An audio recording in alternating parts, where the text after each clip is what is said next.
Mark, what did one Catholic priest say to the other when they visited the orphanage? I do not like where this is going.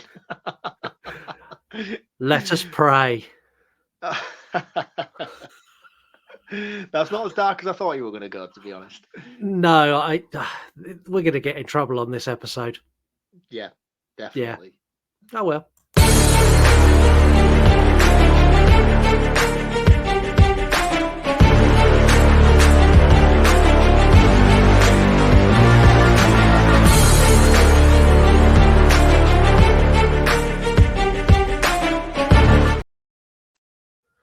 Hello, welcome to Horror Movie Review.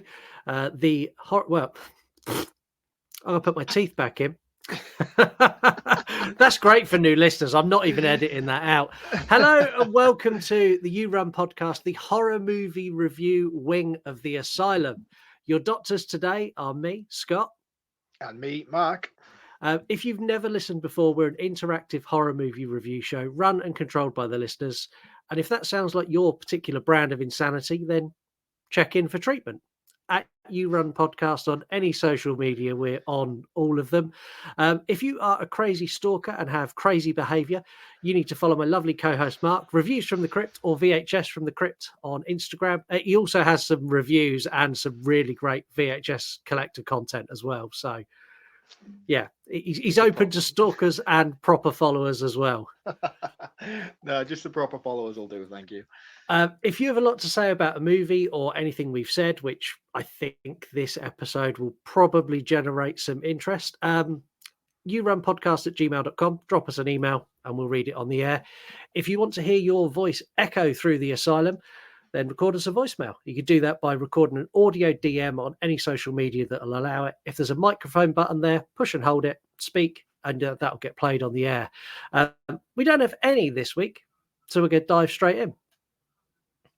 No Happy with that? Just out of curiosity, this asylum thing that you're rolling with at the moment, is this going anywhere? Or no, it just kind of it's the mindset I was in when I was writing this episode. Right, okay. No, that's cool. We'll go with it. Yeah, that's it now. It's done. Oh, right, okay. This is Paranormal Week. We gave you a long list of movies to pick between. And for those of you who don't already follow us on Instagram, when there is a tie, I introduce a wild card movie to replace the two movies that drew. The first time ever in all the time we've done this show, we had a wild card final. And I don't know if it's because the options I gave were so great that you couldn't pick between them, or they were just so terrible that you couldn't pick between them. What were they against, just out of curiosity? Because I'd kind of like to know what I could have won in terms of movies this week. You could have won loads this week. We had Sinister in there. We had, what else do we have in there? Poltergeist 2. There was loads. Paranormal Activity was in there, number 2. There was loads in there this week, and all of the ones I put in all got kicked out. Today we look at a battle of faith and science as a priest faces prison time for interfering with a girl. Not those normal tastes, but hey, demonic possession based on real life events, starring Tom Wilkinson and Jennifer Carpenter. Today we are walking you through the Exorcism of Emily Rose. I don't care about my reputation. What I care about is telling Emily Rose's story.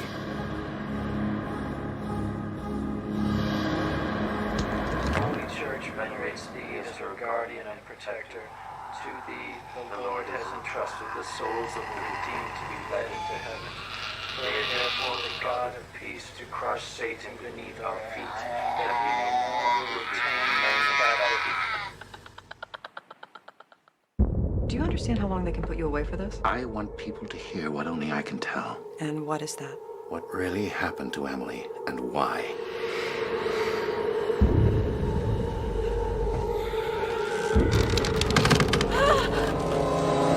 So she believed that her actual possession began that night at the hospital? I think she did. Emily had epilepsy. Father Moore's beliefs are based on superstition. Did Father Moore ask you to give her any medical help? I couldn't help her. Why couldn't you help her? Because there are no injections against the devil. Emily? Can you hear me?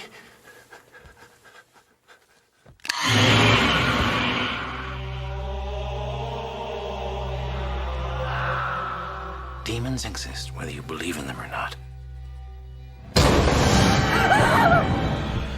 Just be careful, Aaron. There are forces surrounding this trial.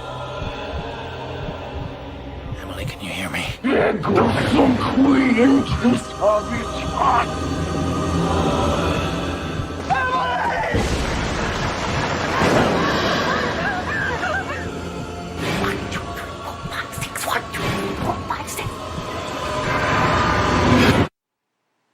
It has begun.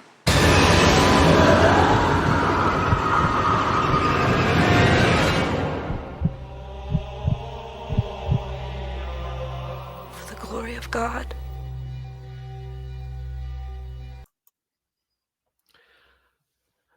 The trailer shows a lot. Everything by the looks of that trailer. Listeners score the movies. The listeners have scored this a 4.5 out of 5. Letterboxd have scored this a 3 out of 5, and Google coming in at a 4.3 out of 5. A bit of synopsis for anyone who hasn't seen it, who wants to listen. A Catholic priest performs an exorcism on an allegedly possessed girl. During the rites, the girl died, landing the priest in hot waters with the court. Charged with negligent homicide, it's up to the priest to prove to the prosecution that the jury that he was in fact fighting the forces of evil and not just being an asshole to a mentally ill teenager. This is a spoiler-heavy show. We say it every single week, and here is your spoiler warning. Okay, I'm going to explain this shit to you like you're 5. Get your eyes checked. Read the damn episode title. I don't want to hear any bitching, any complaining about how, oh, there's spoilers. No, read it. If you've not seen it, do not listen. Okay, I'm going to explain this shit to you like you're 5. Get your Heather's telling us twice again. Apologies, everyone. I still haven't quite mastered this new service we're on. And I'm not editing now. I don't know if anyone's realised this, but I'm not editing anything. So what you get is just raw episode. It's just raw us now. Wow, that's dangerous, is it not? Especially on an episode dealing with the Catholic Church. Yeah, and I think now is a good time to remind existing listeners and tell new listeners that I was raised Catholic. So I am a confirmed Catholic. I've done everything I needed to do to become a full Catholic, and I am in a position to bash the shit out of the religion that I grew up in because I understand it really, really well. So I will do that on this episode heavily. I am not religious. I didn't grow up religious, but I just don't give a fuck. So I will be taking this down as best I can. I'm going to give a bit of context to this movie before we start the run through. So the movie is presented to us in sections of the past and sections of the present, and it cuts between. It's going to be a bad sure you don't day. want to edit this, mate? No, I'm going to leave it in. But it cuts between the past and the present a lot, and it flashes back multiple times, backwards and forwards, within a single scene. Because of this, giving you kind of a full run through in a traditional sense is almost impossible. And it won't translate very well. It'll be very, very choppy and hard to follow. So what we're going to do is we're going to give you the kind of run through. We're going to miss some bits, and then we're going to circle back on things that we've missed. And the conversation's going to go all over the place on this episode. The movie opens with a man arriving at a large house somewhere in the middle of nowhere. Instantly, great setting. This is very Halloween 4 opening. It starts with pumpkins and a misty field. I was like, it's H4. Yeah, I like this opening. I got genuinely excited for this as well at the beginning because it is set up really well in that creepy, eerie way. I mean, you see Father Badman sticking his head around the doorway of the window. As we sort of allude through the fog and past the rotting pumpkins on the floor. And it looks cool. It looks cool, and it sets a good precedent for the start of the movie, I think. But yeah, it does. So the guy who's arriving at the house is the medical examiner, and he's eventually let in after no one coming to the door immediately. I love when he comes in that they show the family are in that sort of downstairs living room, and they're all in distress, so much so that he says hi to the dad, and the dad just doesn't even acknowledge that he exists. No. Was I not the only one who was concerned at how slow this dude was walking? It literally took him about 15 minutes to walk through the living room and up the stairs. Yeah, the medical examiner's not got much time left on this earth.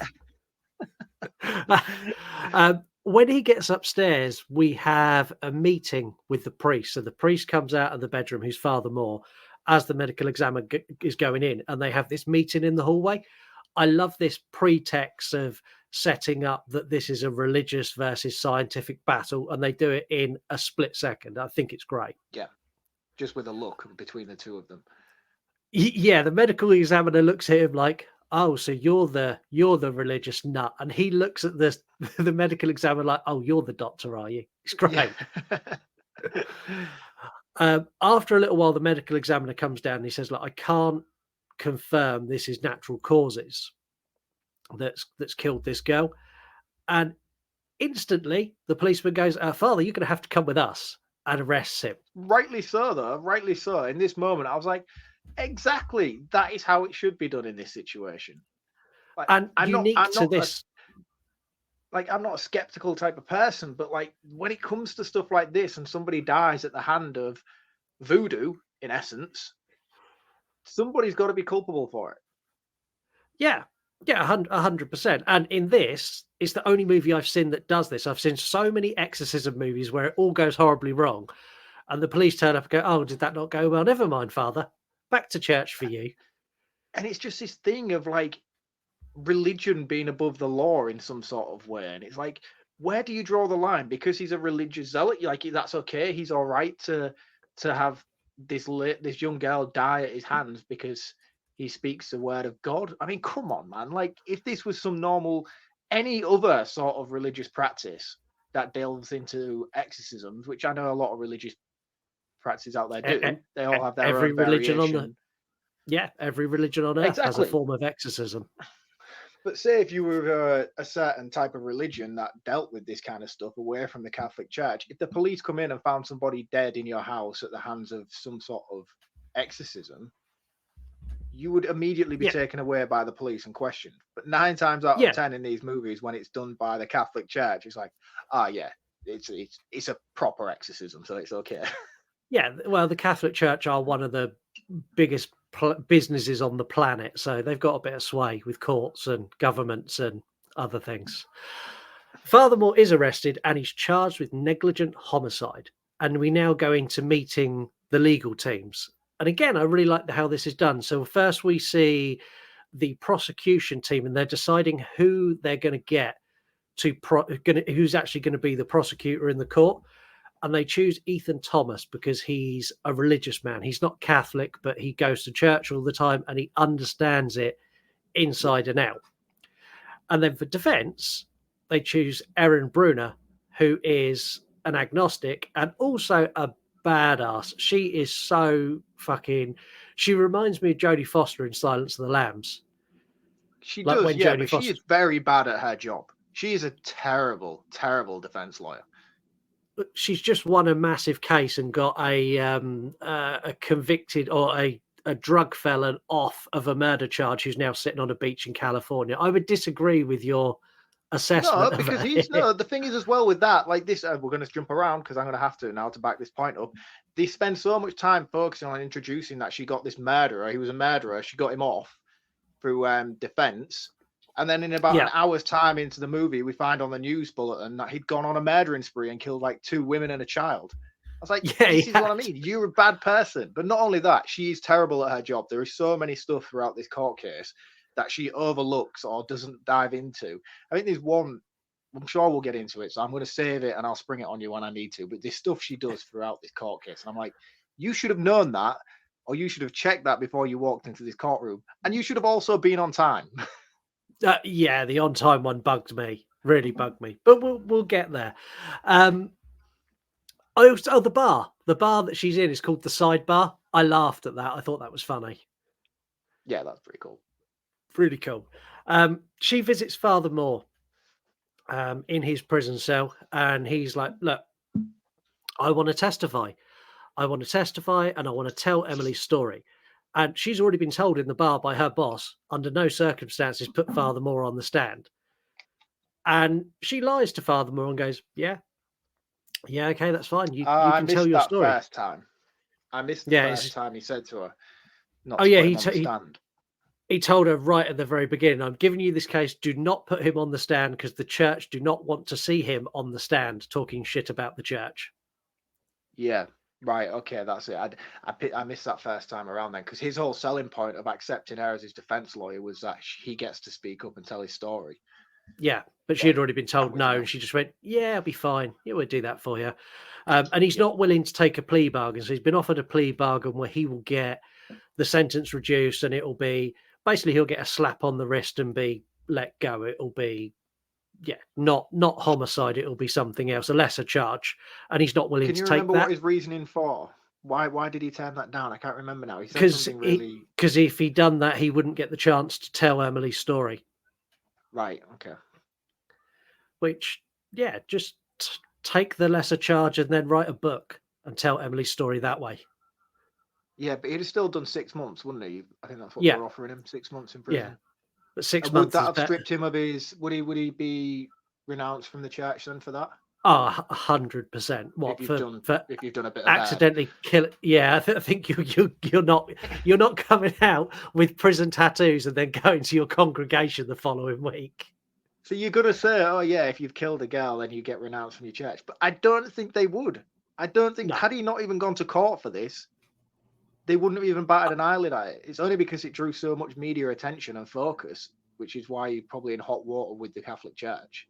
Yeah, exactly that. And you're going to get really annoyed later when we talk about facts and I talk about actual exorcisms for the Catholic Church. She's going to really wind you up. So I'm saving that. I'm quite excited for that. She also goes and visits Emily's mum. And this is really sad. Emily's mum is just...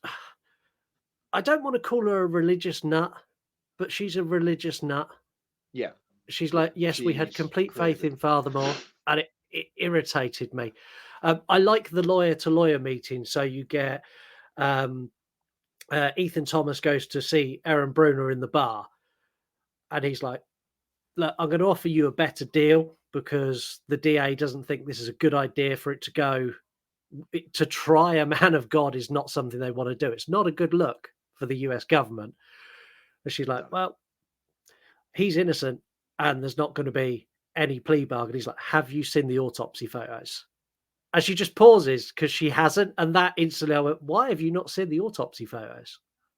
No. And she still doesn't by the time they go to court, because they show them in court and she looks absolutely gobsmacked by them. And I'm like, how have you not seen this already? Surely that would be one of the first things you would see within a big, massive amount of files on your desk. Yeah, but she spends all her time in the sidebar drinking martinis. Oh, yeah, because she's a hip city lawyer. She is.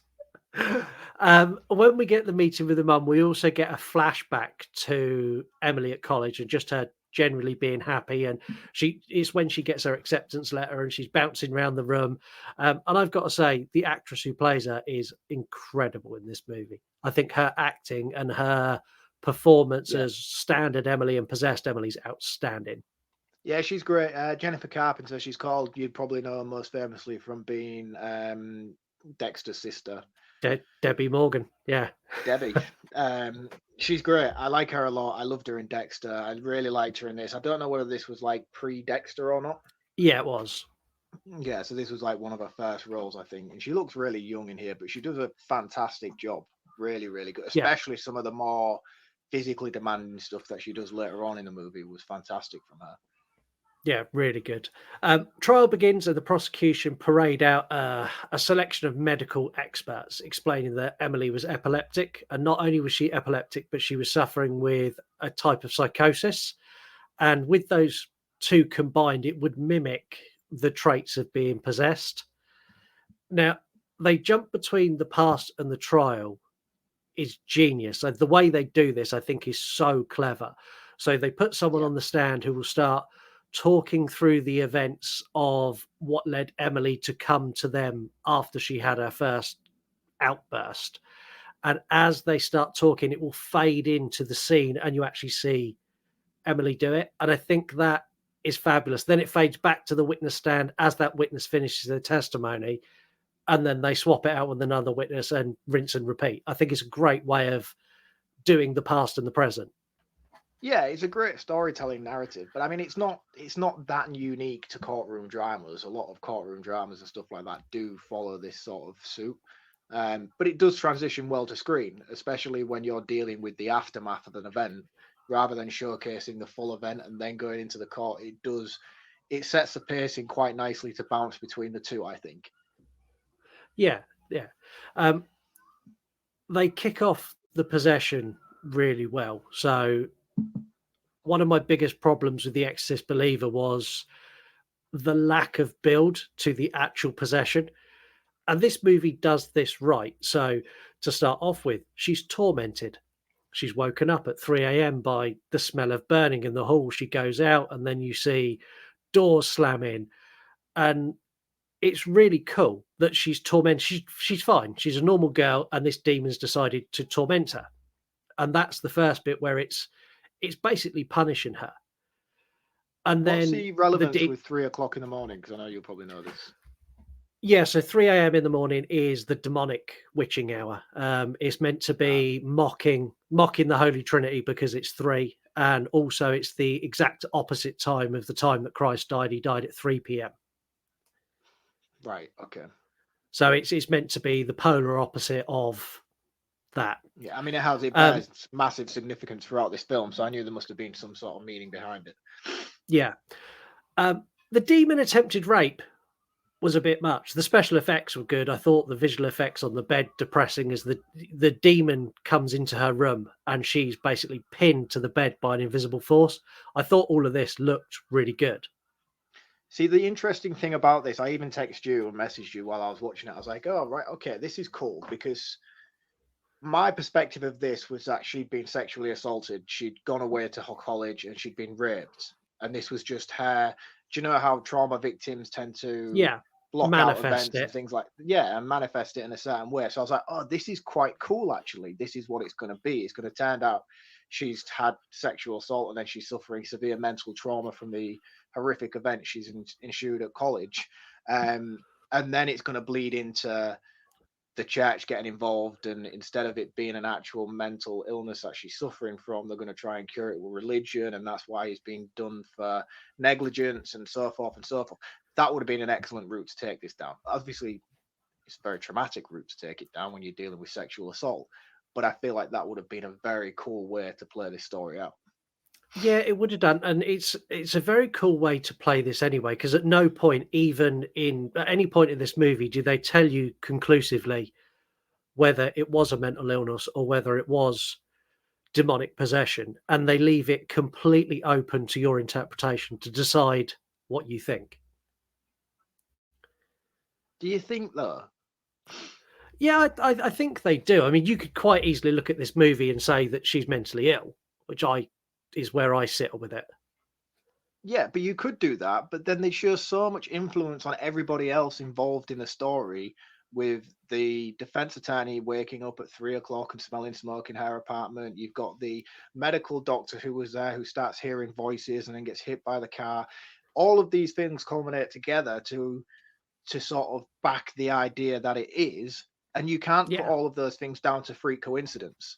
Of course you can. Because if you take them apart, you can't, because they're so heavily affected by the story that the father's trying to tell. Everything is too point perfect, with the time in the morning, the smelling of the smoke, all of these things. You can't just say, oh, well, it's weird that you're feeling all these things the same way that she felt all of these things, and the doctor's feeling all these things, when none of them were in, because this is all set post-exorcism. This is all after. This is not, so it's not, you can't, the movie itself works too hard to tell you that it is an exorcism, which is why I dig my heels in and say it's not. And I want to believe you, and I think you could be right, and that would be a better perspective to have, and it would have been a more intelligent way to play the movie. But that's, like I say, a fault of the film. They push too much on the possession side of things with everybody else involved, that you can't ignore those things in order to make your own story work better for yourself, which is what I wanted to do. Because the theory I had at the beginning was miles better than the way this film plays out. But there's just too much evidence against it for it to be for that to be justified. What do you think of, like, as you hear the testimony and we're flashing back to Emily, where you see like the face in the window and the like melted, like the demonic like black hole eyes on the people? What did you think of all of that? Do you think that looks good, or is that dated, or where are you like the thing on the window? Early 2000s, wasn't it? Yeah, so the thing on the window where you get the demonic face and the flash of lightning through, I thought that looked in the clouds amazing. And the rain and stuff. Yeah, fantastic, but then brilliant. But when then it the goes faces to was like a Snapchat Snapchat filter kind of stuff, and that was, considering that was literally the only real CGI effects throughout, apart from a couple of storms later on. The use of that was, I felt, could have been done a lot better. Yeah, I think you're right with that. Because it's too late on in the day for me to give it a pass saying that it's a product of its time with the CGI. Because there is many films out there that do a similar sort of thing as this and do it a lot better. A hell of a lot better than what this is. And I know we only get quick flashes on screen of them, but for me, it just felt very cheap. But when you do see those early stuff, though, where she is being taunted and you see it in the rain and you see it on the glass and you see it in the clouds, that's great. It's when you see that first kid turn on her in school. Like, oh, here we go. Here we go then. Yeah. It's that one step too far. And it's so overplayed within quick succession of that scene where she's running out of school as well for me, which was like, all right, okay, now tone it back a little bit because you're kind of ruining it. Yeah, so she turns in, she sees the thing in the cloud, she turns around, the classmate's got the demonic eyes, she runs out of the classroom out into the rain, she runs past a couple, they've got it, she turns and looks in a car window, they've got it, she looks up the path and there's another one who's got it. It's like, she runs into a church and the two old ladies in the church, they've got it, and it's like, yeah, I forgot about the ladies once in the or church. twice would have been enough, but it was like you get about 10 different people with the same terrible effects within about probably 90 seconds, and for me I was like, oh god. Yeah, see, the way I'd have done it would have been the boy in the classroom and the two old ladies in the church when she thought she was safe. I'd have left the bits in the middle out and not done that. Yeah, me too. That would have been perfect. Yeah. But as well, with stuff like this, when you do things like that, you then need to show the reactions of the people who she thinks are possessed, for me. Yeah. So yeah, because they should freak out. And then they should be like, oh, holy shit, what's going on? Are you okay? Are you okay? Trying to comfort her while you see the two perspectives against each other, but you don't. You just see her running down the street seeing poor CGI faces, and it's just like, oh, that's just loads. To be fair, her reaction to poor CGI is almost exactly the same as yours. High-pitched scream like Ned Flanders. So in that sense, I guess it is kind of believable, yeah. It's this scene that leads her to bumping into one of her friends at uni, and he comes to her room and basically stays the night with her to try and calm her down. And we get one of the most horrific contortion scenes in any horror movie. I love this. He wakes up and she's gone, and she's on the floor, and she is bent in a position that a person should not bend in. And he gets closer and closer, and her eyes are black, and she just does this like blood-curdling scream. And it's so good. Like that in itself, just that one bit is terrifying. And for me, this is the best bit of the film, is the contortionist elements of it. It's so cool, so effective. Again, back in the original Exorcist, my favorite scene in that is the spider walk down the stairs, which was actually cut from the original version of the movie. There's a lot, most times when you're watching on streaming services, that scene in particular is cut. There's not many cuts of it out there where you actually get to see that. And it's one of the most iconic scenes in the film. Again, with this, rather than going down the whole floating and all the rest of it, because they do it in a way where they can justify the contortionism, because it's in she has seizures, and then when they're in court, again, we're bouncing back and forth. When they're in court, they explain that the medical side to it is a seizure, and it causes her body to lock up into these positions. Yeah, it also causes her pupils to dilate and appear black because they're dilated fully, and there's no color, which again works. It's great. Is this medically factual? Have you looked into this? Yeah, so there are conditions when you have a seizure that your pupils will fully dilate and your eyes will effectively look black because all the color will be gone. You're just a pupil as big as it can go. Wow. All right, that's even scarier. But yeah, like I said, that for me was like the best part of it, was the way that they do that. The second one's my favorite, and I've got a lot to say about that when we get there, but I'll wait till I've got a whole section on facts about the contortion because it's incredible how it's done. We find out now that Emily was under treatment. So when she had her first this moment where she's gone and all contorted and weird, she was getting treatment and she was being prescribed drugs to help with the seizures and help with the visions. But they weren't really doing a lot because she had those before she had the full like twisted body, twisted metal moment. Yeah. And after that, the dad, so the boy who stayed the night with her, rung her dad. And her dad's like, look, just bring her home, and we'll sort it out. They left her at home for a couple of days to see if things got better, and it didn't. So, like all God-fearing, religious, crazy people, they reached out to their priest as opposed to a doctor. Yeah, but the doctor was involved before. This is where it went. This is where it got quite cloudy for me, because she was under medical care first, was she not? We don't get a great sense of time frame in between when this started. Yeah, so she was under medical care. She was under medical care, but that was the doctors at the university who were treating her as a patient. So all there. These doctors that we get in the court, they're all university doctors. They're all university doctors who are at her university who are going, oh, well, I can treat you. I'm qualified. Take some medication, take some antipsychotics, you'll be fine. Like they call it. Yeah. Did the seizures start? Is she something she's always suffered with, or did this start when she got to college? Started when she got to uni. So when she was at home, the opening segments with the mum, she was a happy kid. She had no problems at all until she went to university. Right. Okay.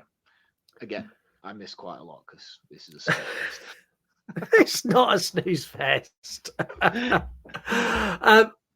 Where are you at the moment? So when you're at this point of the movie, are you demonic possession or are you mental illness?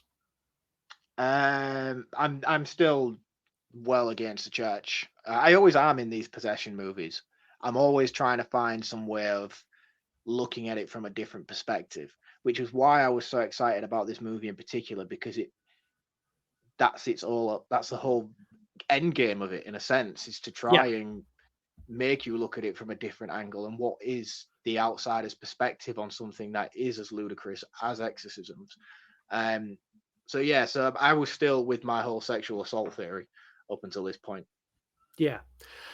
Now back in, Erin Bruner realizes she is losing the case. They're being torn apart by medical professionals. She's also having her own problems where she wakes up at 3 a.m. She smells burning. She gets a couple of bumps and bangs. And like you, I could have done without when that. She does do her first wake up at the 3 a.m. and they can't translate on screen that she smells burning. So the only thing they can do is have her sniff and then cut away to a smoke alarm. I was like, that is brilliant. It's clever though, because you got it. I got it, yeah, but I got it in like a laughable way. I was like, oh, come on. She makes the decision that they can't refute the medical evidence. It's too strong. So she's going to go down another option, which is to push the option that the possession and the exorcism is a real and scientifically measurable thing. And she calls Dr. Sadri Adani to the stand. I love her, and I love her testimony as well, because her testimony is based in real world fact. This is something I did look at. So she testifies that every faith across the world has forms of exorcism, and she has studied these all across the world. And basically, she gives scientific evidence based on statistics that this amount of people globally across every single faith statistically cannot be wrong. No, it's measurable and studyable. Granted, lots of them have mental illnesses, but she didn't think that was the case in Emily. And I really like the fact that she doesn't just go, they don't try to do anything really hokey here, where she tries to say, well, they're real because I've seen a ghost. They didn't do anything like that. It was based purely on statistics, which is cool.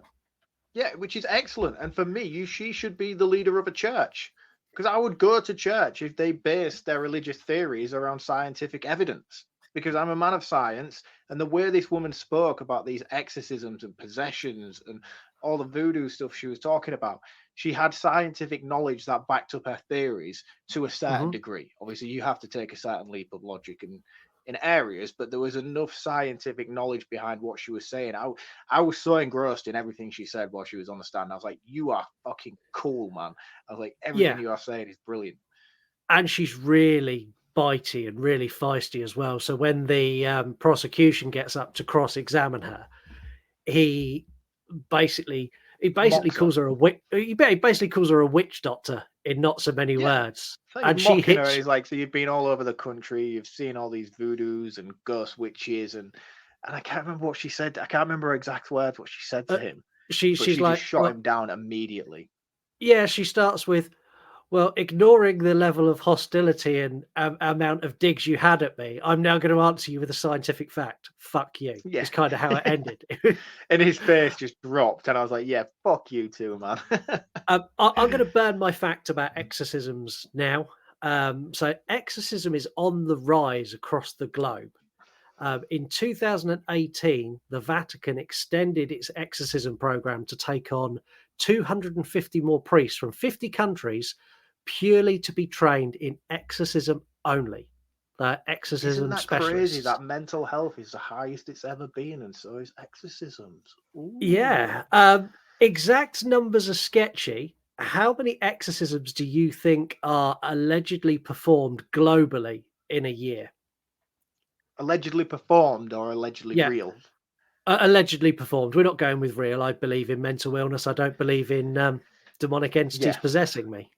No, that's okay then. I reckon it is absolutely mental, especially within, like, I would say more so heavily Catholic states, such as maybe in Italy. Quite a lot of European countries, I would have said, would heavily focus upon things like this. I'm going to say it's well into its thousands, probably even maybe tens of thousands. It is into thousands. There are roughly 7,000 estimated exorcisms that happen each year. Only a small handful of these, less than 100, are performed and approved by the Catholic Church. So the Catholic Church, although they all have to be approved, only in the Catholic Church. So the Catholic Church only perform a couple of hundred, but religions across the world perform thousands. Right. Okay. But the Catholic Church only do a small amount that are their exorcisms, but other religions do a lot more.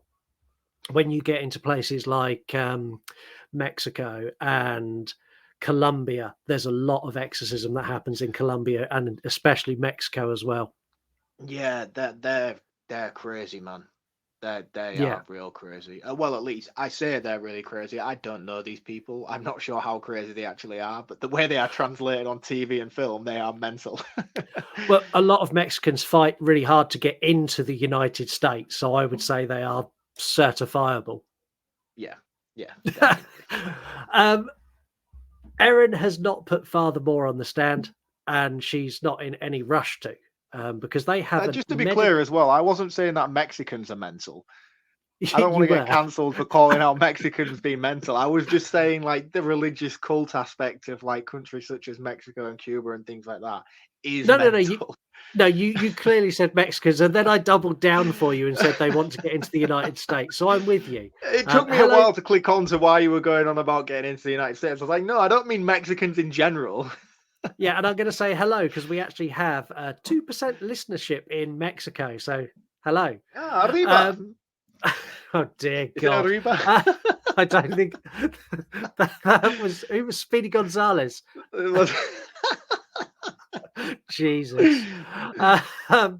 So she was not going to put him on the stand, and a medical witness come forward, and this was a doctor who was actually at the exorcism, and she blows her stack at the priest, like, why didn't you tell me? He's like, he asked me to promise not to. He didn't want to get involved, so I didn't break his confidence. That's kind of the whole fucking deal of a priest. He confided in me that he didn't want to be part of it, so I didn't make him part of it.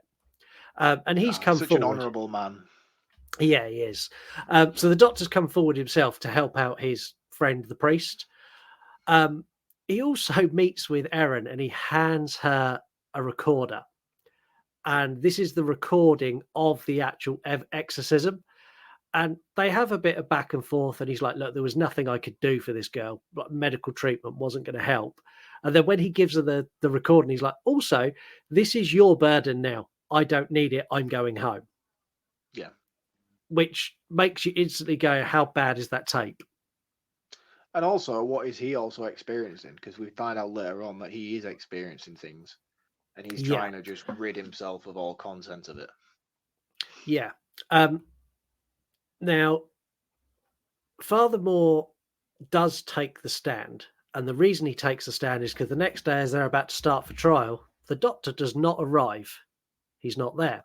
No, sorry, he takes the stand before. She's going to put him on the stand because she's got the doctor as a witness. Yeah, so he can say things. He could validate everything that the father was saying because he was there for the exorcism. So not only do they have a religious perspective, they also then have a medical perspective as well to be able to back up his story. It up. Yeah. His testimony takes us to more flashbacks where Emily is now possessed at her home. Her jumping and clawing at the wall, I thought was fabulous when she first Spider-Man. Yeah, lots. And it's really slowly done and they really focus on it. And I smiled. Oh, the legs were like hanging out the side of her mouth. I was like, oh, Minga, get away. And she meets the priest and she meets the doctor at this moment. And she goes into speaking in foreign languages. And then she just like fixes dead rigid, like on the floor. Amazing. She seizes on the floor and fixes rigid. And they stand her up like she's frozen in ice. It's so cool. Do you know what's so cool about this, which is something you may have even missed? The best part about this entire contortionist scene here, where they lift her up and she's frozen like solid. Yeah. Her hair is frozen like solid as well, which I thought was such an incredible little detail. It was a blink and you miss it kind of thing. As they lift her up, her hair, it's like they laid her down and then just covered her in hairspray. And then she is literally a full statue. Her hair doesn't flop or wave or blow. It is just stuck in the position it was on the floor. And even when she then turns and looks her head and says whatever she says, her hair is like frozen, stuck, like floating up. I was like, whoa, that is so cool. Yeah, so when they stand her back up, and it is really cool, but when they stand her back up, she turns to the priest and basically says to him, you think you can take me out of this girl? Give it your best shot, old man. It's like, oh, a demon that's spicy. Like, really, like, fucking, you want to do this, priest? Bring it. I'm ready. And I love this movie, and I know you don't. Yeah. But I really love this movie.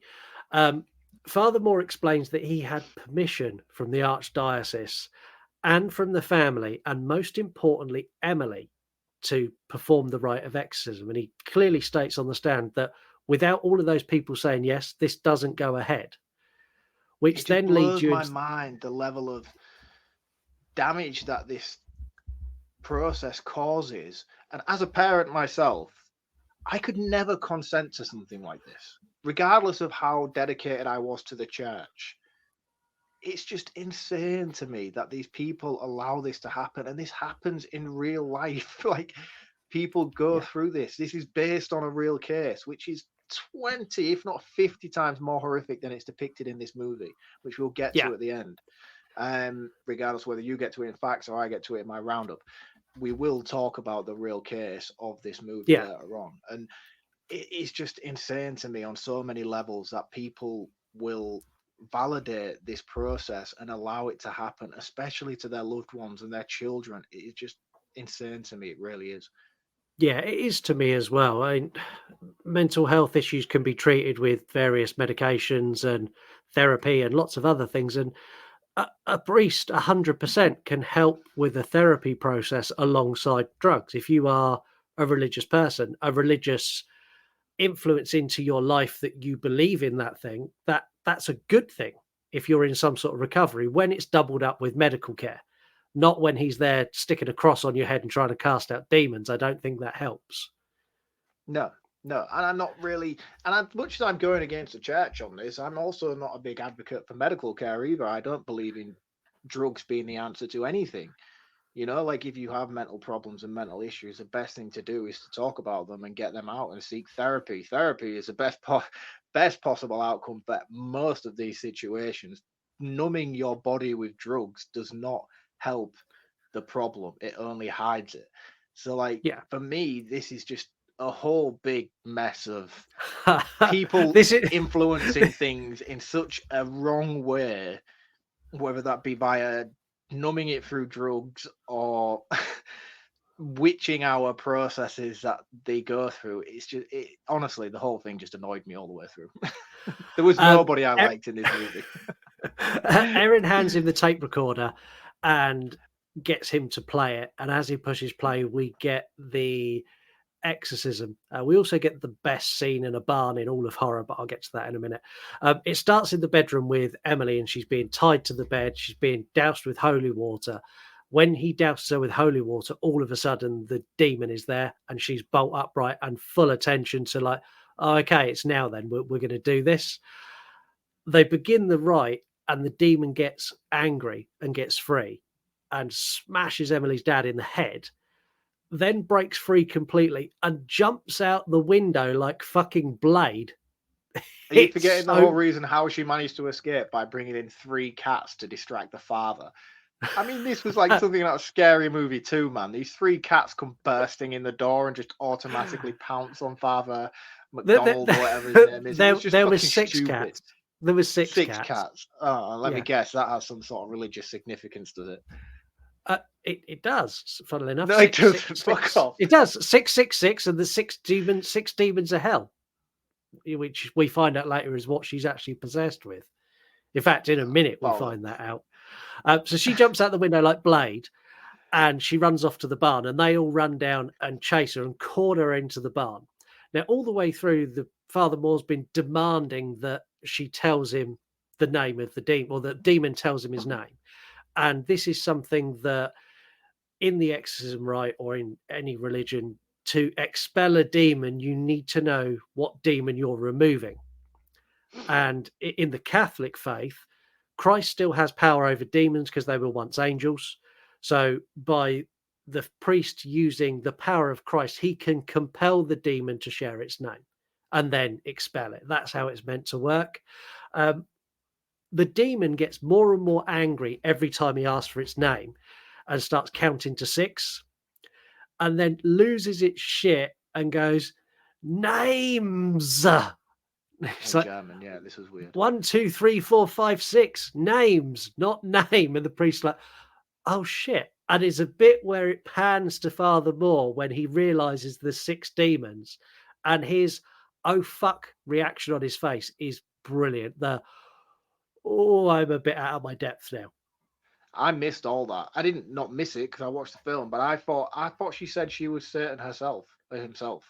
No, so there was 6 demons in there. One was Belial, one was Lucifer, and the other 4 I'll get to in facts because it didn't release all the names. She screams the house down, like this barn. She screams and it's deafening everyone. And it also causes the horses to escape, which knocks down her father. And the priest is shouting, look, get to the dad. And no one does. So the priest abandons the exorcism to help tend to the father, and the exorcism's a failure. Yeah. One thing I wanted to pick up and ask you about on this situation as well is this is obviously told from the father's perspective. This is a priest telling his perspective on the stand. There is like massive insinuation where it's like, look, yeah, we got the medical doctor there, and when we was doing the possession, I made sure he monitored her heart rate and things like that. Like, did you believe that? Do you believe that actually happened? Not obviously with the true case itself, but I'm just saying, do you feel like his version of the exorcism was as true to what actually was? Or do you think he was making himself sound better and more like by the book because he's on stand for it? Because there is no way we watched the scene play out. It was fucking chaos. Yeah. But he managed to remind the doctor to make sure he was monitoring her heart rate. I mean, this is the scene in the barn as well. It's like, horses going everywhere, there's doors flapping, there's thunderstorms blowing through, and he's like, "Oh, make sure you check her vitals." I'm like, fuck off, man! No way are you doing that.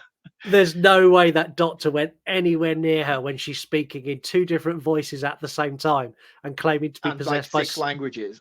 Yeah, and being possessed by 6 demons, one of which she claims is the devil himself. Even if I was the doctor, I'd be like, her vitals seem all right. She's making a lot of noise. She's moving okay. I think she's fine. I wouldn't be going to check her, would you? No, what a fuck. But again, in this scene, props to Deborah Morgan, or Yeah. Carpenter, if you will. She was phenomenal in this. Like, her performance in this, it just looks so physically demanding on her. And she's just a little woman, do you know? She's quite a petite little woman. I was like, oh man, that must be so physically demanding for you to because this is not done in one take. This must have been like a 2, 3, 4 day shoot just to get this one scene alone. Like, man, I bet you were fucked after doing this. Yeah, and you can see in lots of the scenes in this, you can see she looks physically fatigued. I don't know if that's because she's tried to act fatigued, or if just because she was knackered because she's been run ragged for 2 weeks of filming. Most probably, yeah, and I bet that obviously worked in the film's favour because she looked genuinely haggard. Yeah, she looked broken, like especially in this scene. That was like makeup and prosthetics or anything. I think she was genuinely done in by the time they got to the final take. Yeah, so the priest has now given his version of events, and Aaron Bruner goes, "We're now going to call the doctor because he's going to corroborate with scientific evidence everything the priest has just said." And the doctor's not there, and she's like, "Can I ask for a recess?" And the prosecutor's like, no, you can't. After what you've just done, like showing us all that, you cannot ask for a recess now. And the judge is like, look, we've digested a lot, and I'm going to now just we'll come back tomorrow because there's a lot for us to take in of what we've just heard, and they have a complete recess. And again, actually, it does just come to me a moment. Sorry, pal, to do it back on you there, but they actually play the tape recording in court. Yeah. So as he's telling his events, they're playing the events on the tape recorder because he says he recorded the full thing for research purposes. So maybe it was as factual as he was saying it to be. Yeah, maybe. Because it's playing out as he's telling it from the tape recorder. Yeah. Because the jury in this moment look truly horrified by what they've heard. Yeah, I think before they call the recess, do the prosecution not question him as well? The prosecution do, but it doesn't really add anything. All they basically because they corroborate the fact that Emily Rose, he basically tells the jury that she can speak all of the languages that you have just heard. She has not necessarily expert, but she has a vast knowledge in German. She learned German. She learned Spanish. She was learning Latin. She had access to people who knew Latin and like very ancient languages and stuff that she'd learned through like classes in the church and stuff like that. So there was like, don't be fooled by all of this foreign tongue that you're hearing. These are all languages that she has access to. And then he also goes into explain how the human body has 2 vocal cords, which I did not know that I could do 2 vocal cord noises. No, nor did I. So this to me was like really cool information that it was telling me on screen. I was like, that's amazingly cool stuff if it's real. The thing is, though, when he pulls him apart, you can keep seeing Aaron Bruner. She's almost smirking because she knows she's got a doctor to come in 2 minutes' time and just shoot all this down. So she's like, cross-examine away. Tear him apart as much as you want because in a minute, I'm walking out of here and I've won. Yeah. But the doctor... That's not how it pans out. No, the doctor doesn't turn up. And she goes out to try and find the doctor. So she goes out. As she walks out, the doctor stood outside, and he's very, "I'm really sorry. Tell the father that I can't help him. I admire him for facing the demons, but I can't do it." And then he stares behind her like he's seeing something. And all the way through, the father's been saying he sees a demonic figure. And I instantly assumed, well, he's obviously seeing the same. And he backs into the road and gets hit by a car. Great. He goes through the windscreen as well. Doesn't just bounce over it. No, he goes right through. I appreciated that they put him through the windscreen and not just over it because it shows how hard he got hit. Yeah. And he gets brutal killed. and undeserving as well, because I liked him. He was a nice guy. He was very innocent in the whole situation. Yeah, I liked him as well. Her boss rips her a new arsehole when she gets back to the office. He's like, I told you not to put him on the stand. You wanted to get partner. That is not happening. And I'm telling you now, if you put him on the stand again, I will fire you. The church is furious because the church is paying for his defense. You've made them look stupid. You've made him look stupid. You've made us look stupid. He's like, do it again and I will just sack you. It's that simple. I didn't understand the anger behind this because I didn't think he did necessarily a bad job on the stand. Even after the prosecution came after him and cross-examined him, I still felt like it was. Yeah, but it's one of those, isn't it? If your boss tells you no and then you go and do it, you expect to bollock him for that. And if there was ever a case like this in real life, there is no way the church would want a priest sat on the stand saying, yeah, the church signed off on this. They said this is okay. The church, this is how we do it. The church doesn't want that sort of press. That's bad press for the church, especially when a girl's died. A 19-year-old girl's died because of it. So I can understand why everyone's a bit annoyed. She goes to visit Father Moore, who convinces her that, really quick as well, convinces her that Emily's story is far more important to tell than any consequences that he may face or that she may face. And there's lots of questions with belief, and I'm going to go into some of the subplots when we finish going through the run through, because there's lots of subplots that go on with Aaron in particular, and the judge and other people. There's things that if you really pay attention, you know where this case is going before we even get there. She puts Father Moore back on the stand, and as she does, her boss just walks out of the courtroom. I really like this. That was cool. He takes the stand and he reads a letter that Emily wrote him the day after her exorcism, in a moment where she was free of the demon. No, because the exorcism failed. Yeah, but she didn't die. So the demon will not be with you all the time. Like if any possession movie, the possessed is not possessed like constantly. The demon will give you moments to be yourself. And the reason for Exorcist, though. No, you don't. But in most actual demonic possession cases, if you read up on them, the way the demon will do it is it will torment you and harm you and basically let's say, for example, make you do something bad, like really horrible to someone, like a family member. And then the demon will just disappear into the back of your mind and let your conscious return and suffer the consequences of what you've done, because it will feed on the pain and the suffering you're feeling. Sounds an awful lot like mental illness, to be honest with you. It sounds very much like mental illness. We see Emily wake from her bed and we hear her name being called, and she walks out into the misty fields and we see her body fall to the floor, and then we see her leave her body. Now, the letter goes on to say that she meets with the Virgin Mary, who says that heaven is not unaware of her suffering and she's there now. And if Emily wants to go with no more suffering, the Virgin Mary will take her. But if she's willing to go back and suffer, she can prove to the world that the supernatural world is real. And Emily says that she will stay. And she ends her letter by saying, people say God is dead, but how can they think that if I show them the devil? Really cool writing. Really hokey with the Virgin Mary. It didn't need to be the Virgin Mary. It could have been any saint, angel, or anything. But I don't know why they went the Virgin Mary. I thought it was strange. Yeah, and I like, for all I didn't agree with this scene in particular, I do like the way that it is shot and translated to screen.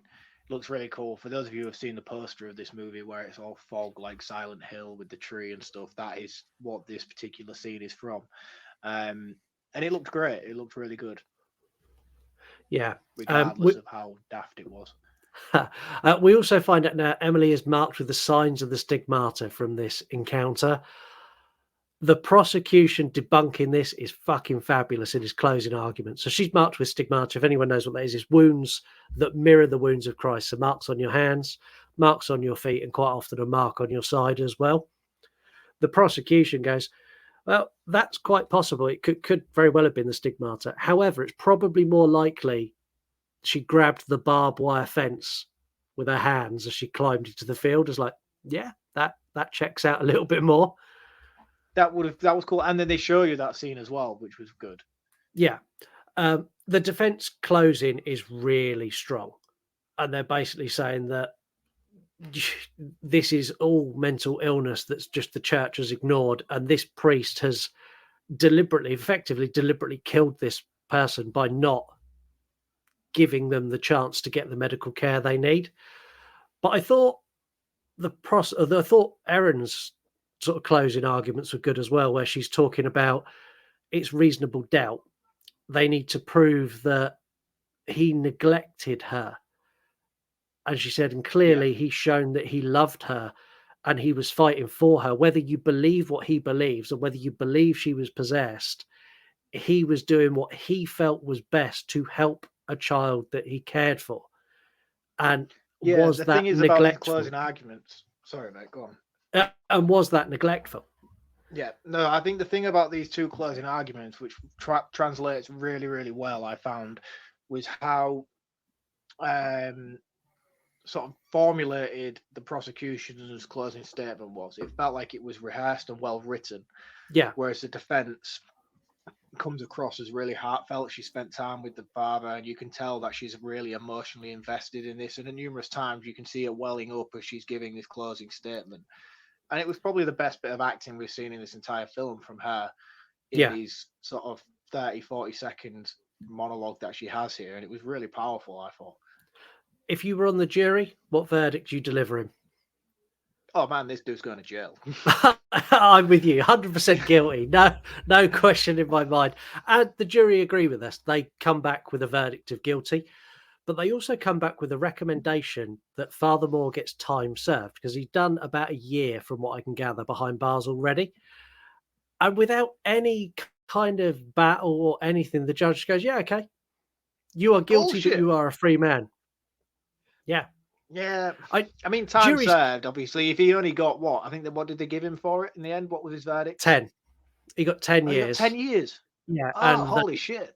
They recommended time. Well, he would have got 10 years. That was the maximum sentence. And the jury recommended sentence him to time served, which from what I can gather is but about... he is condemned as guilty.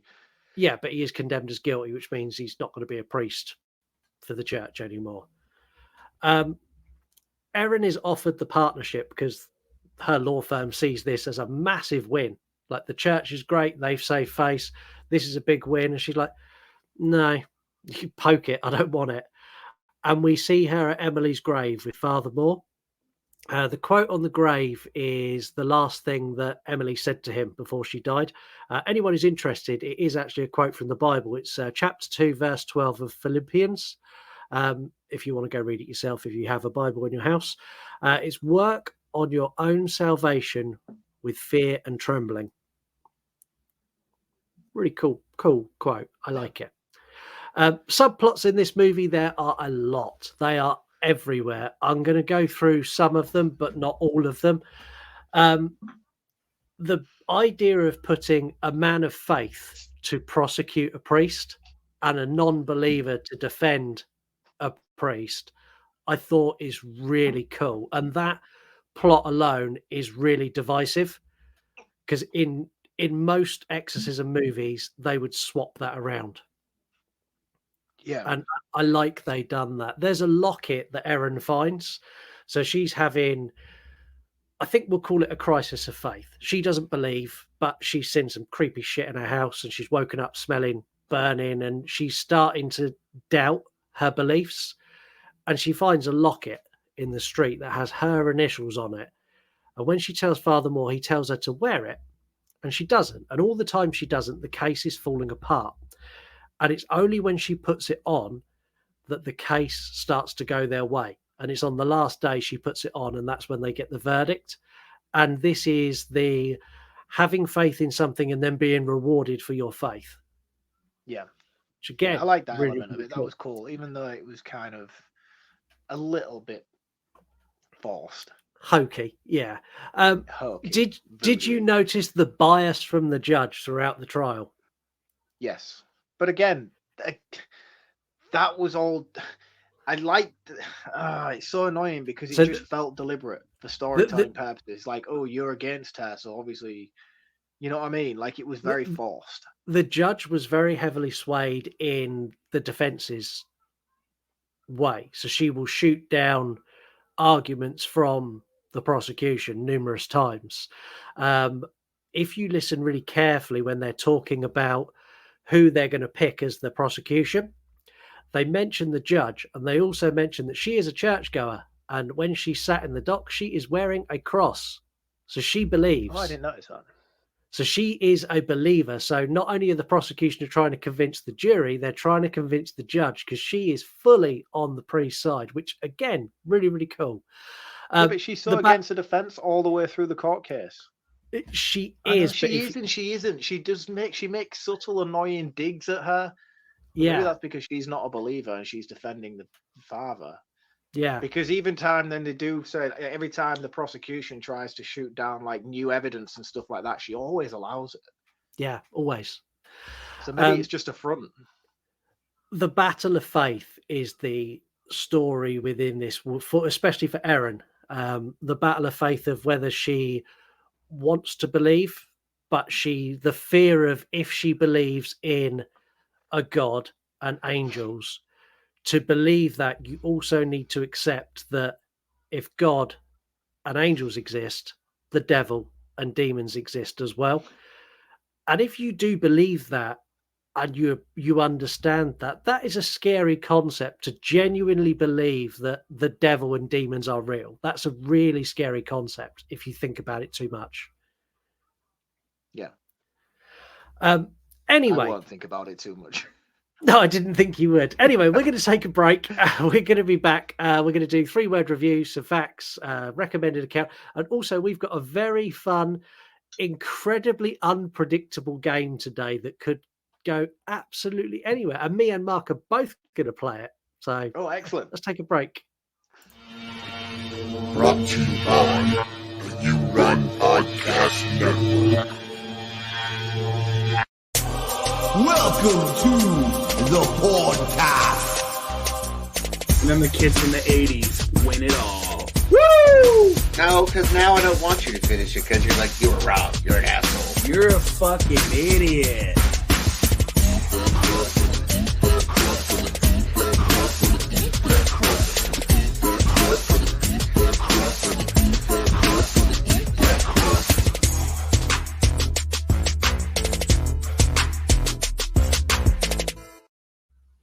Welcome back. Make sure you head over to yourunpodcast.com. Check out You're Gonna Eat That Crust, comedy podcast with 3 friends, just being 3 friends. It's like just talking about everything, whether it's movies or what they've done that way. It's really, really cool. Check out the other podcast network members there as well.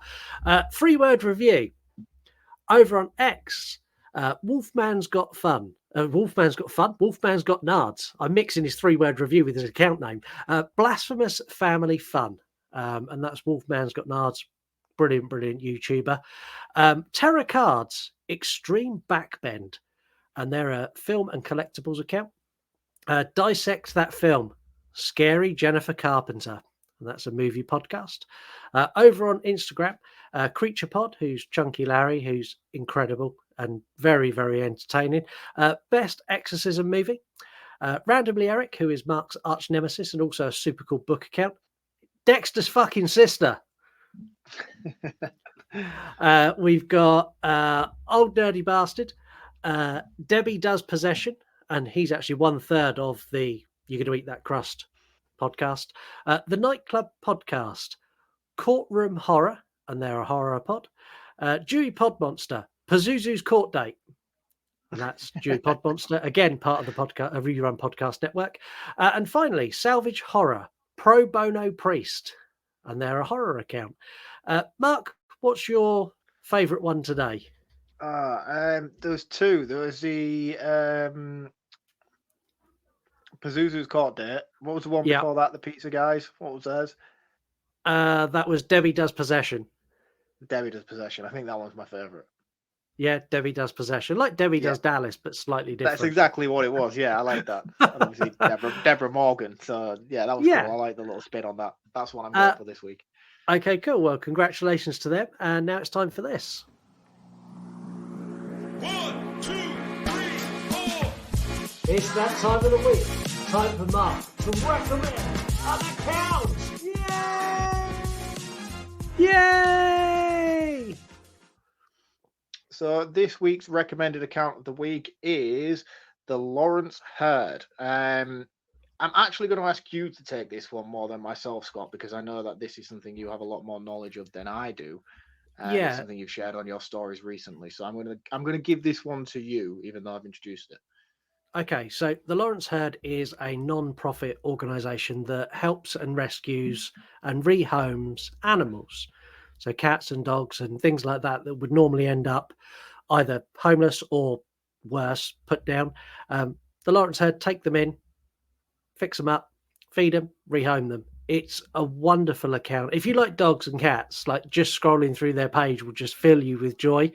But they also do really, really wonderful work as well. So if you're in a position to donate or to share their stuff just so they can reach a bigger audience, please do that, because it's such a lovely thing. And I love when it's a non-profit. They do this not to make money. They do this because they actually give a fuck, which is so rare. Yeah, but as with most of these non-profit accounts, they pay for them out of their own funding. So help them out. Yeah. Put your money where your mouth is and give them the encouragement that they need to keep doing what they're doing. Buy the pets food, buy medical care for these pets. Help them invest in their social media so they can get quicker access to rehoming for all these animals. Yeah, and it is something that, like, if you can't afford to donate, because I know times are tough, I'm there with you. You can just do something really simple, like share a post. They've got their own merch. Share one of their merch posts to your story. Just like reach out and say hi. Like comment on their post, like their post. Just something to boost their engagement so more people find out. Because you might not have anything, but there might be someone that you share it to who follows you who is loaded, who might go, Joe, that's great. I'm going to donate $100 to that. And it's something that's really simple to help something like this. Is just simply share it. It's not hard. So yeah, please. People don't realize the power of social media sometimes. And as for us with the podcast, when people share our content to their stories, even if it's just a case of listening to this episode, like everybody you follow who doesn't listen to the show will then see that and then maybe think, oh, that looks interesting. I like that movie. I'm going to go listen to what these guys have got to say. It's exactly the same for this account. I can give you some facts on that. So whenever someone shares one of our episodes, within an hour, we pick up more listeners every single time. Yeah. We have a steady flow of listeners, but there is always a little spike, even if it's only one or two, every time someone does that. So please keep doing that. And please go and support the Lawrence Herd as well. Should we do some facts? Yes, please. As we're doing opposite weeks this week, I'm going to let you go in with facts first. Tell us about the real case that really annoyed you so much. Oh, well, see, that was a bit tricky, wasn't it? Because I didn't actually come prepared with facts. No, but you do know about the real case. I do know a brief amount. I say I know an amount. I know a little bit about the real case of this after watching this movie and seeing the opening title card saying based on a true story. I then got my curiosity piqued afterwards, and I went and did a little bit of digging. I don't have any notes in front of me regarding the facts, so I'm going to just keep it bare bones. I've got some notes. So as you start going through, I'll give you some information. So can you give me the name of the actual Emily Rose character? Do you know what? Yeah, it was Annalise Michael. Annalise Michaels. That's it. So this is a true case in a certain degree. This actually happened, but this poor young girl who is supposed to be Emily Rose in this movie was performed an exorcism on 64 times. Yeah. 64 times before her death, she was suffering excruciating pain at the hands of this priest. She was starved, and her cause of death was starvation. It wasn't neglect. It wasn't through any trauma she'd induced during these exorcisms, although they were very violent and she was beat regularly.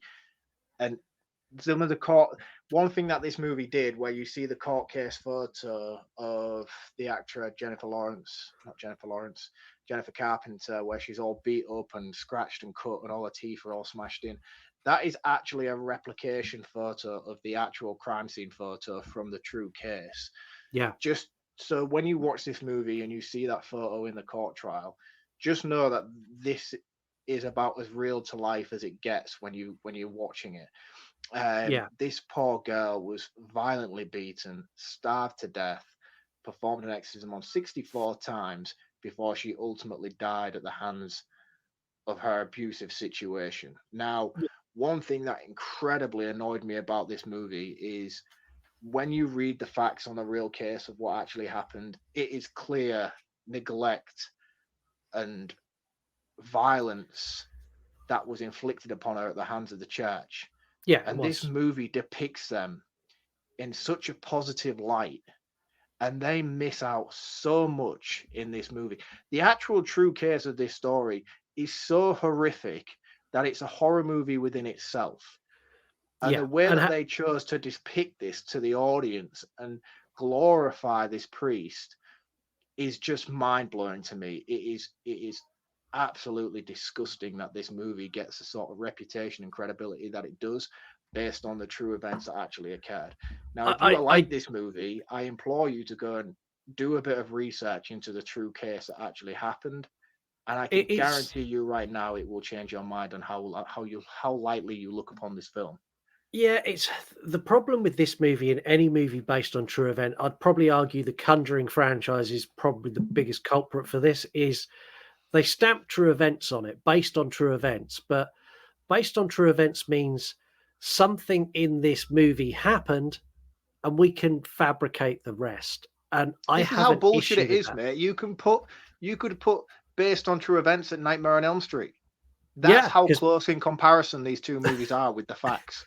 Yeah, because you could, and stupidly, A Nightmare on Elm Street is actually based on true events.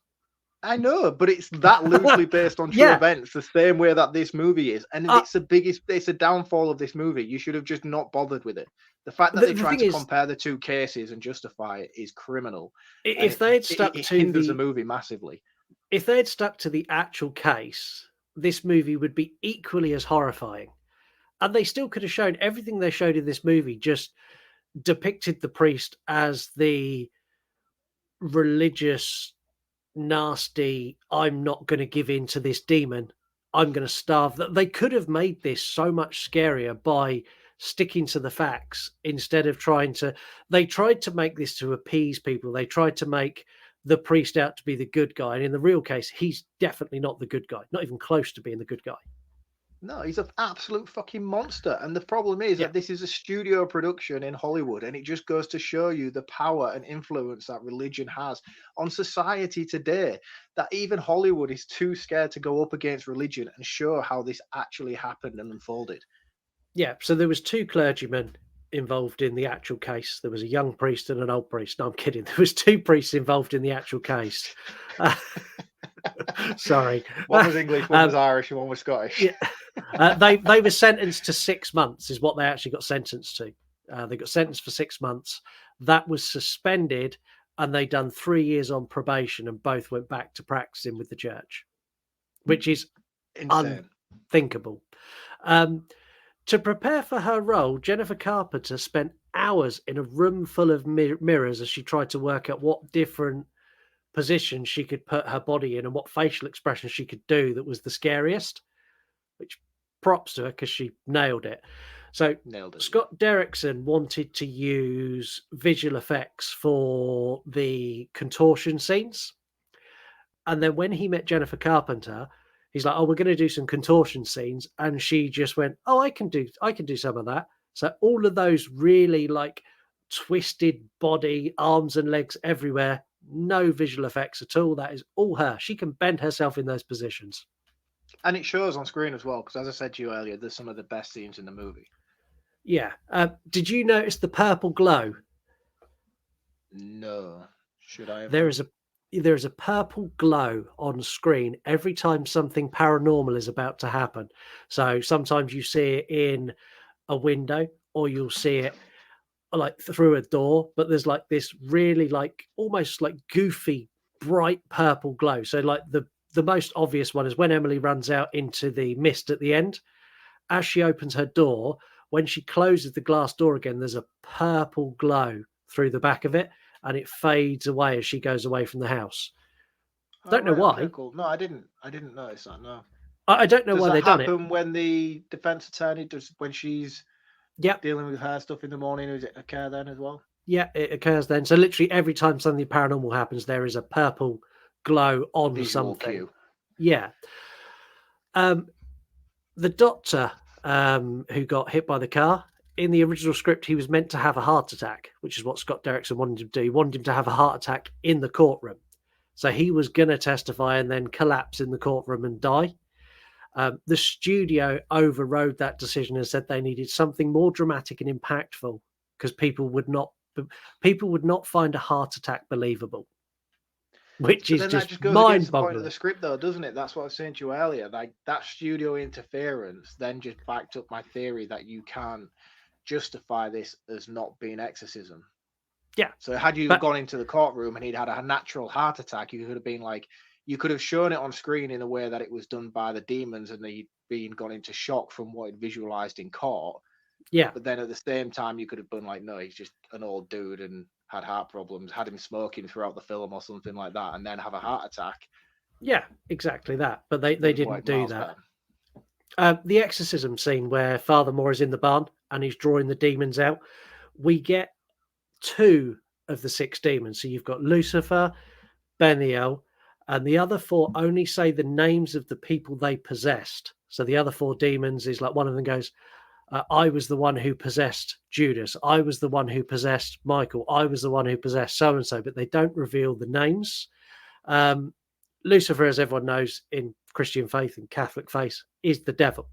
Beniel is, I try to think of the best way to describe Beniel.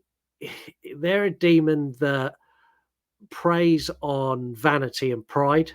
So they will basically make men behave in proud ways, which is effectively as a sin, and they'll make women behave very vain and be very concerned about their appearance and things like that. The other 4 demons would have been the other 4 demons of the 6 demons of hell. There are 6 demons of hell, and I can't remember all of their names, but yeah, that's what they were. It was the 6 demons of hell that possessed her, so she was never getting unpossessed.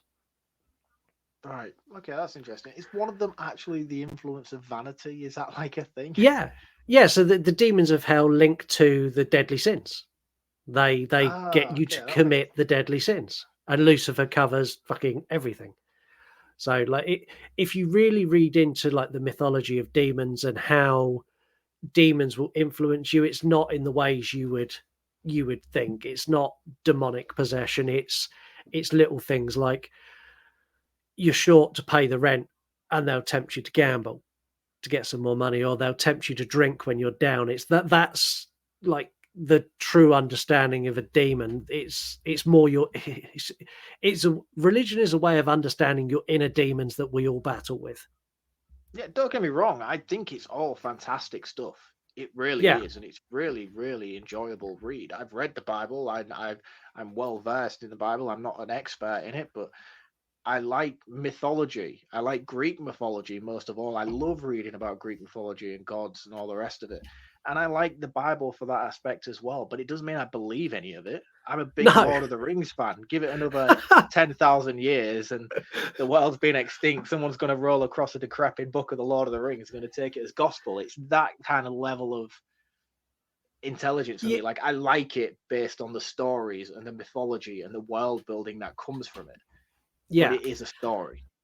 I 100% agree with you. And if anyone doesn't, and you do believe in God and you believe in demons, that's great. That's for you. I don't. Of course it is. I think it's great. I think it teaches important life lessons and values that more people should incorporate in their daily life. Yeah. You know, it teaches. Let's be honest. It was all put in place to start with to keep people in line. That's the whole point of it. It's there to keep order and make everybody behave in a certain way, which is mutually respecting to everybody else, and put fear in people to prevent them from doing bad things and prevent them doing murders and rapes and everything else. That part of it is great. And I feel like there's a lot to draw from it and valuable lessons that everybody should at least have knowledge of.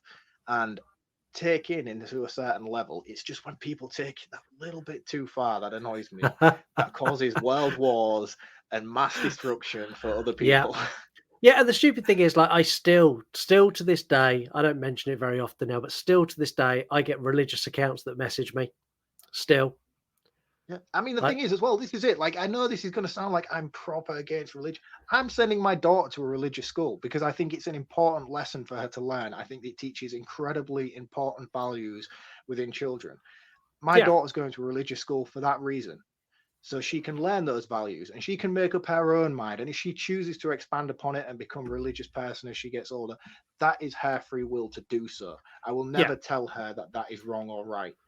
And I think it's important that everybody learns it. So it's like, don't come at me and be like, you hate religion, you're the worst person in the world. Like, trust me, I'm sending my daughter to religious school so she can learn the values that I feel are important to learn from this stuff. Yeah, but just know that it is. You know, I'm gonna take this one for the team. I hate religion. I grew up religious. My children do not go to religious schools. There you go. You want to come at someone, come at me. All the religious accounts do anyway. We're going to try a brand new game today called One Word Possessed. And I'm going to be playing with you. So how this is going to work is you and me together are going to write a letter from the demons to the priest. I'm lost already. And the way we're going to do this is we're going to say one word each. So I'm going to say a word, for example, dear, and then you're going to carry on with the next word. Oh, and we're going to do this until we have a letter, and there's going to be a letter from Lucifer to Father Moore. Right, okay. So this is going to go one of two ways. Either this is going to be really funny and really successful, or we're going to produce the worst written letter in the history of letters. Do you want to go first with the first word, or do you want me to kick it off? No, you go first. Come on. Dear. Father Moore. Can it give me like... That's two words. One word. I know, but like... No, one word. Just one word. We'll start again. Right. Dear. Father. Arsehole.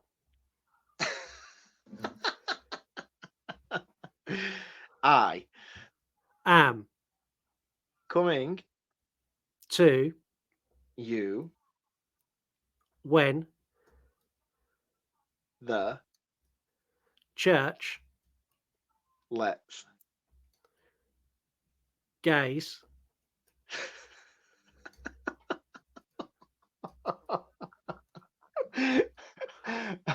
open swimming pools for recreational lubricated purposes. Please do ensure that all bathers wear dog collars. You could have gone with a Baz Luhrmann quote there and got on the sunscreen thing. Go on, we'll keep going. Where are we at? Is it me? Yeah. However, I insist that you don't touch children. You always end it on a way where I have no comeback for this. In the do I do it? In the bum. Yours sincerely, Satan. I have no idea how that sounded or how that came out. My face hurts. Let us know. Is that a feature that should return, or is that a one and done? Roundups. I'm going to go first this week. This is my wheelhouse. I love this kind of horror. let's take religion and put it on trial. And in this movie, they literally do that. There is a lull in this movie about midpoint, but the same could be said for The Exorcist and most possession movies. You need that lull to further impact the fear of the actual exorcism. The movie is wildly inaccurate to the events that actually played out. And it annoys me that they didn't stick as close to it as they should have done. The religious concepts and fear that surrounds belief, I always love. Is something I think should always be played with in paranormal horror. It cast doubt onto mental illness, which I didn't like, because I think that should have been the focus of this, that the mental illness was the real thing and the possession was not. My main takeaway from this movie is the performance of Jennifer Carpenter. She is fabulous, not only showcasing how good she is as an actress, but also how she portrays a really strong female character in horror. Like all the way through, she is determined. Even when she's possessed, she's given the option to end the suffering, and she doesn't. She stays for the greater good. And that's something that not many characters in horror do. And I think it's a really commendable thing that she doesn't get enough credit for this movie. I love this movie unconditionally for the things it plays with and how it plays with them. Visual effects haven't aged well, but beyond that, it's well built. It has a thought out and developed possession process, and it's a little predictable at the end. It's a 4 out of 5, and it loses marks for not being as accurate as it should, and for kind of knowing where it's going. It kind of steers you too much into this is where we're going, and I think they needed to leave it a little bit more ambiguous. But I love it. It's a 4 out of 5 from me. Cool. Solid score. For me, I'm going to start with the positives before I go on to my negatives. So the positive to me is I found the casting to be pretty exceptional. I thought everybody gives a great performance, especially both the prosecution and the defense attorneys. Now that I remember their names. Standouts obviously being Father Moore and Jennifer Carpenter. Brilliant actors, both of them. Father Moore in particular, I don't feel like this is one of his strongest roles, but he is an incredible actor in Hollywood. I think the pacing is done really well, something that we've mentioned earlier regarding the back and forth in flashbacks and then coming into the courtroom stuff. Really good. I always find myself really drawn to courtroom dramas anyway. I find them to be quite suspenseful. The way they play out, the back and forth is always really insightful to me. And this dives into some really cool elements with that, with the scientific side of things. Where it falls apart, especially for me, is the forcefulness to show the possession at the forefront rather than, as you mentioned, leaving it as ambiguous as it should have been.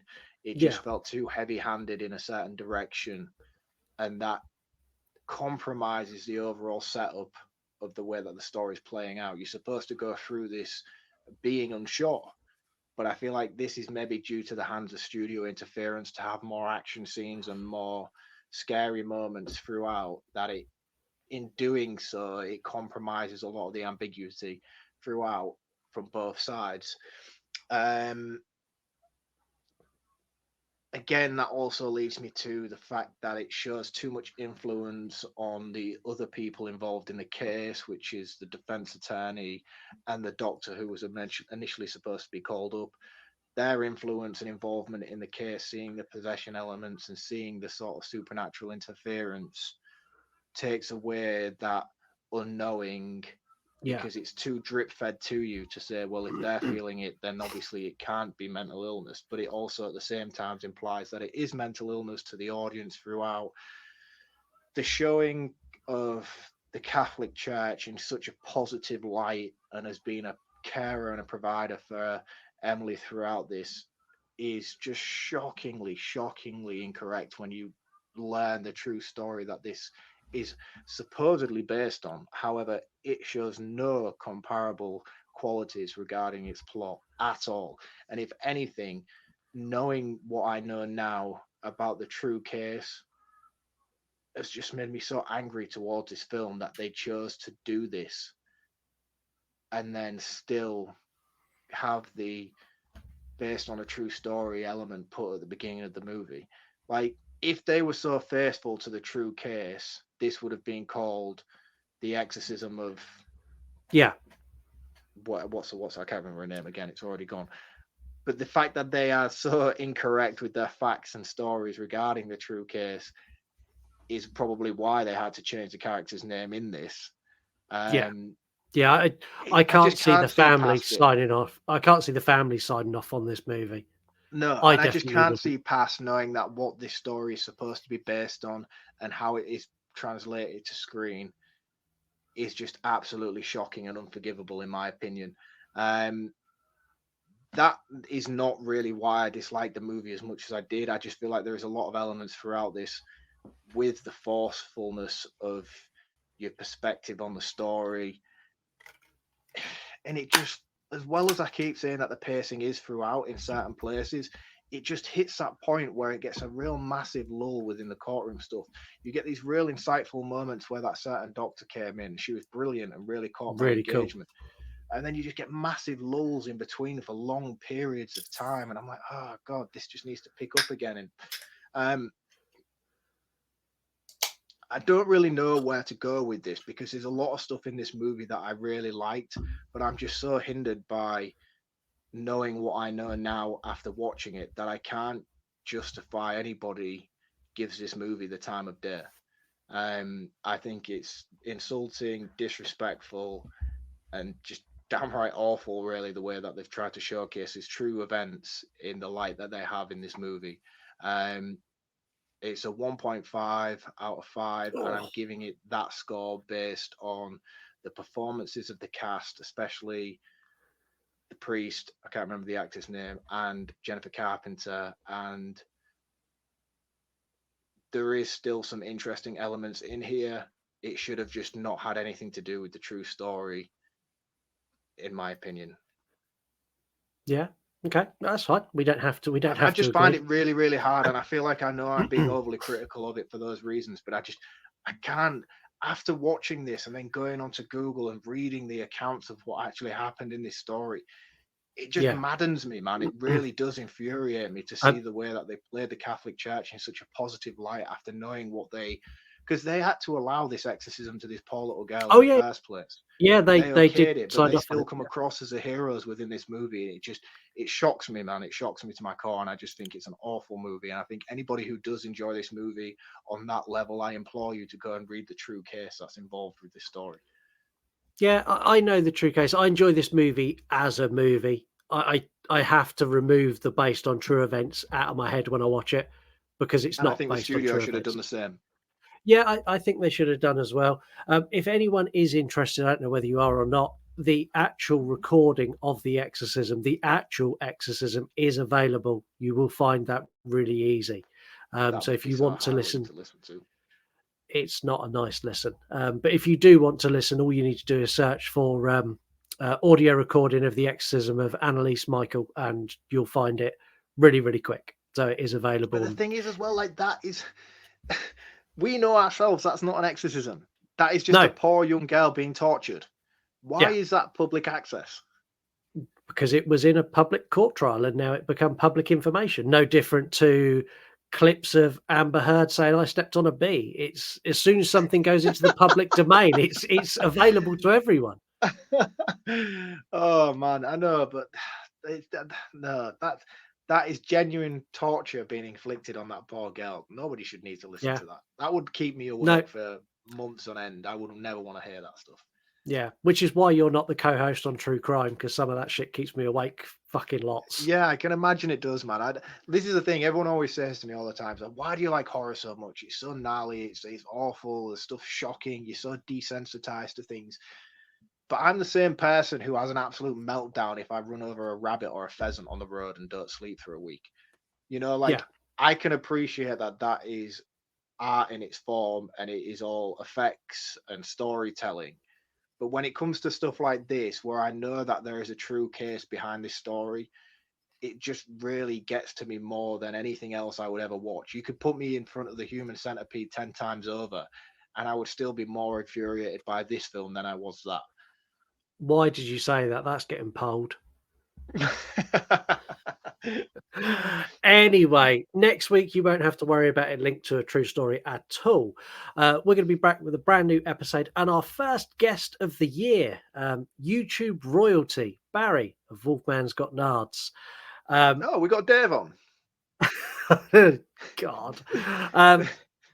He will be joining us for a review and taking on the 2 years unbroken Broken Spirit.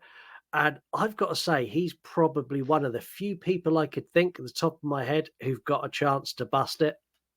Yeah, I think he's going to be a top contender for this. So, should we take bets? Yeah, let's bet on Barry's misfortune. I'm going to say Barry's. He's going to get to 12 and dip out. He's going to get to 12. He's going to walk away. Walk away. Yeah. Oh, I think his ego will get the better of him, and I think he'll go further. I think he'll get top. I think he'll get top, or he'll get to question 15 and maybe get it wrong. That's soul destroying. I've done that. Yeah, I've done that. Yeah, the question in hindsight, I knew the right answer to as well. And the same for me. I gave you the right answer, then changed my mind and backed out. Yeah, you did. So well, maybe you can join our club. Yeah, that's next week. But until then, you son of a bitch, I'll give you something to remember us by. And Mark has no context to that because he's not seen it yet. No. I will. I'm up to 4. Don't say it because I'm not going to say it. I'm just saying I'm up to 4 and I have like 2 movies to watch in order to get caught up for next week. Okay. We'll see you all next week. See you next week, guys.